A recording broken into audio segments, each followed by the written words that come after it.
What is up, y'all? This is Josh from Bayless Outdoors. I bought 2006 Bass Tracker Pro Team 175 TX, and I'm going to take you through everything I'm doing to get ready to get it on the water. I've never owned a bass boat before, so all this is new to me, but I'm going to take you along for the ride, show you what I find, what I do, the mistakes I make, and feel free to leave any comments on anything that can help me out to get me on the water. Enjoy, everybody. Okay, so this is the wiring mess I found whenever I pulled out my starting battery and my first trolling motor battery. Total mess.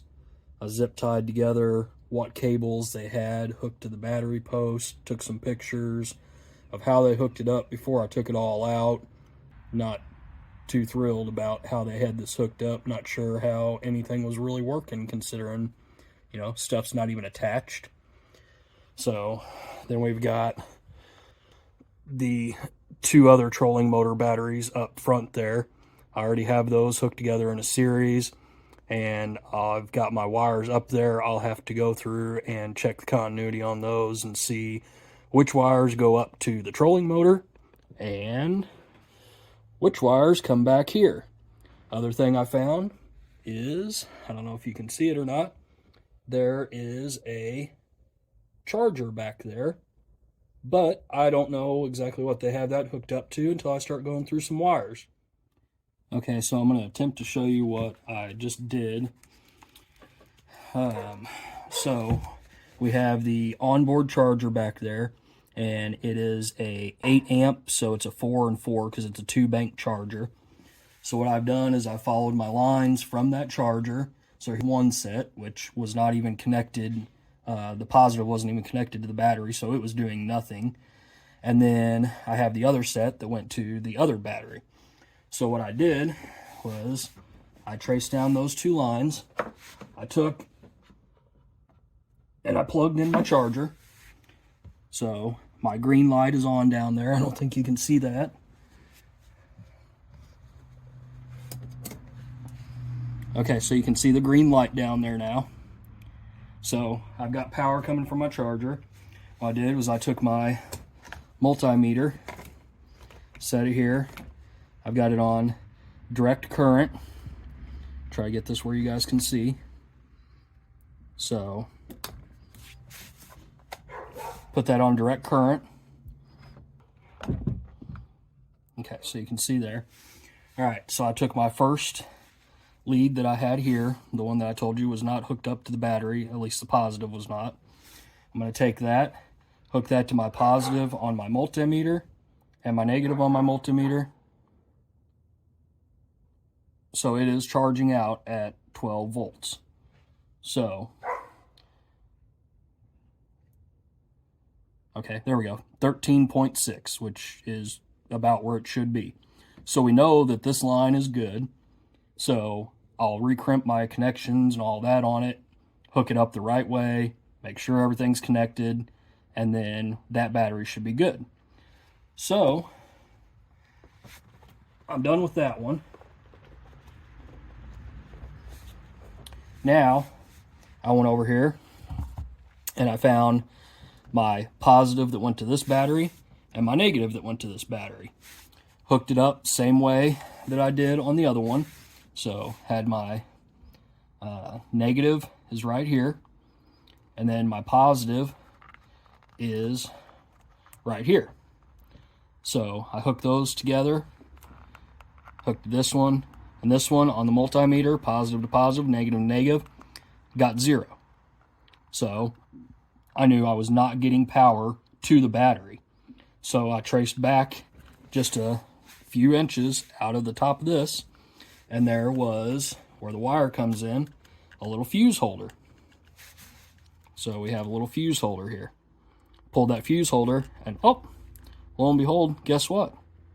The fuse is gone, or the metal bar inside the glass fuse is gone, and the metal end that would make the connection through the wires is gone. So you're not going to get any power through that. So you try to take this out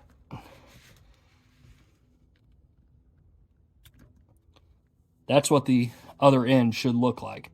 It should have a metal cap on each end, and then in the center, you can barely see, I don't know if it'll focus or not.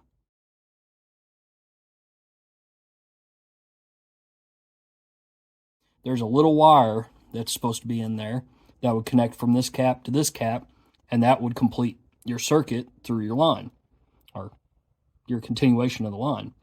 But because that's broke off down inside that, the metal cap is missing inside this end doesn't have anything to connect to because the metal wire is gone. So I was never going to get any power through that. But before I go and fix that, what I'll do is I'll go ahead and take and put my positive cable down in there on the end that is hooked to the charger, and then I'll come over here to my negative, and you can't see it. Let me see if I can put that down there where you can see. Okay, should be able to see it now.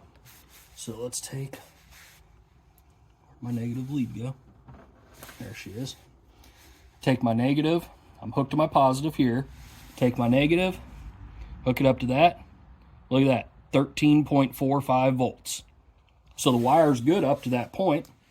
So if I replace this fuse, probably what I'll do is I'll get rid of that old glass fuse they had in there, get rid of this, and I'll put in an updated style of one of the ATO flat blades, or even put one of the ATO minis in there. A little more common fuse, smaller, easier to carry. They're not glass, so I don't have to worry about them breaking. You know, throw a few of those into my little miscellaneous box of screws and rivets and all that. And then I'll have one in case something would happen.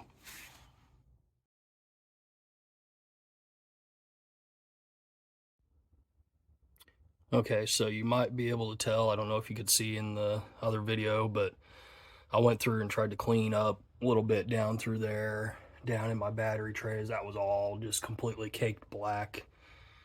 So I cleaned it up a little bit so it's not as dirty when I'm working on it. So what we're going to do now is, you can see there I have an alligator clip hooked to that cable going to the battery that runs up to the front of the boat. So this boat has been converted from a 12 volt trolling motor to a 36 volt. So I have to run three 12 volt batteries. So what I've done is I've run that jumper all the way up here. Got my voltmeter here. Got it hooked to my voltmeter. And then I have taken my voltmeter and I've put it on the continuity setting, and it is on the sound, so whenever I find the right wire, it should give me a tone telling me that I have continuity from that wire to the front. So we're going to come up here. Sorry for all the shaking here. Okay, so I got my voltmeter there. So I have a black wire running from the back, and I have a red wire running from the back. So I'll now take my red cable from my continuity tester, and I will try the red wire. So no tone, so that's telling me that is not the right wire. Well, that only leaves one wire. So there is my continuity from the back to the front. Okay, so back there, that wire is hooked up to the positive of my 12 volt deep cycle battery, which will be my first 12 volt in the series of my 36 volts. So I will take this wire, I'm going to put some red tape around it, and then that is going to go to the negative of this battery, which would be my second battery in the series. So once we have that hooked up, then in order to go to the next battery in the series, I'm going to take this jumper wire that I've got. I'm going to take it, and it'll run through here from the positive on the second battery to the negative of the third battery. Now, I'm going to go ahead and I'm going to take red tape, and I'm going to put red tape around this wire, and then I'll put a spot of red tape on each end of these. And then back there where I'm hooked up, I'll put red tape on that. That way I know that wire comes up to the front as a positive to my negative, then from my positive to my negative, which leaves my red wire will be my positive wire to the trolling motor up front on the front deck. So I'm going to go ahead and wrap all that up, and then I'll be back. Okay, so I now have my black cable coming from the back of the motor hooked up here to my negative on this battery. And then I have my jumper going from battery to battery, and then my wire going up to the front for the trolling motor. Notice I put the red tape on each of those. I know that's my positive connection running through in the series. One thing I will note is the back does have the 2-bank charger on it. There is no charger here on the front, or should I say middle of the boat, because there's your console right there. So what I am going to do is I'm going to purchase a 2-bank trickle charger to put up here, and I'll probably mount it, somewhere here. I'm really not happy with the fact that in order to have the 36 volt, I had to put these 2 batteries up here because there is not enough room in the back. Plus you would have all that weight of 4 batteries in the back. But as you can see, that pretty much takes my rod locker out of the equation. Down back here, you can see there's a gap. That goes all the way to the front of the boat. And that's all storage area that I've now lost in order to have these 2 batteries up here. Later on, I might try to figure something else out. Maybe put 1 battery on each side. I don't know. Right now, I'm just trying to get everything up and going. Here in Missouri, still have cold and rainy days. Then we'll have a nice warm day. It's very hit or miss, but I'd like to go ahead and get all this put together and be able to get it out on the lake and finally enjoy my investment. So I will definitely post another video whenever I get the trickle charger in here. I'll probably, figure out how I want to do it all, and then I'll make a video of what I'm going to do and let you guys see that.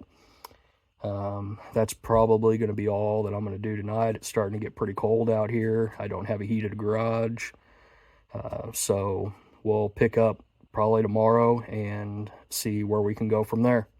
Thanks for watching Bayless Outdoors. Don't forget to subscribe, smash that like button, drop a comment. We'll catch you on the next one.